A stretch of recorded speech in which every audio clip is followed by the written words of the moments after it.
তো গাইজ সকলোকে নমস্কাৰ, মোৰ নাম আকাশ আৰু মই আজি আপোনালোকক আপোনালোকে নিশ্চয় গম পায় যে এইটো দীঘলী পুখুৰীৰ গছজোপাৰ বিষয়ে এয়া চাওক স্ক্ৰীণত আহি আছে, ইয়াত চাওক।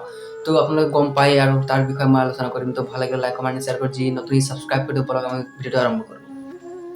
তো গাইজ মেইন কথাটো হৈছে গছ কাটিব নালাগে একচুৱেলি মোৰ মতে, আৰু সকলোৰ মতে গছ কাটিব নালাগে। কাৰণ গছ গছনি কাটিলে অক্সিজেন ক'ৰ পৰা পাম?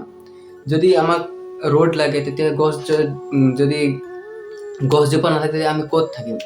যদি ৰ'দ যদি পৰি আছে, যদি তাত এটা গছজোপা থাকে, কিমান ফূৰ্তি লাগে যে গছজোপাৰ তলত বহি পেলাই, কি আৰাম। তো চাওক, যদি গছজোপাই নাথাকে তেতিয়াহ'লে কি কৰিব কওকচোন? আমাৰ হিমন্ত বিশ্ব শৰ্মা মামাই এই গছজোপা কটাৰ কিবা প্লেন বনাইছে বোলে, আৰু সেই গছজোপা কাটি পেলাই তাৰ উৰণ খেতনি কিবা এটা বনাব বোলে। তো আপোনালোকে কি ভাবে যে মামাই এইটো ভাল কাম কৰিছে নে বেয়া কাম কৰিছে? তো মোৰ মতেতো একচুৱেলি গছ কাটিব নালাগে, কাৰণ মামাই নিজে কৈছে যে সকলো অসমবাসী ৰাইজক দেখুৱাই গৈছে যে গছ লগাব লাগে। আৰু যোৱা বছৰ গছ ৰুলেও, যোৱা বছৰ কিমান 10,000 নে কিমান গছপুলি ৰুলে। তো আকৌ গছপুলি ৰোৱাৰ পৰ্যন্তেও আকৌ কাটিছে, এইটো আকৌ কিহৰ মানে বুজি নাপালোঁ।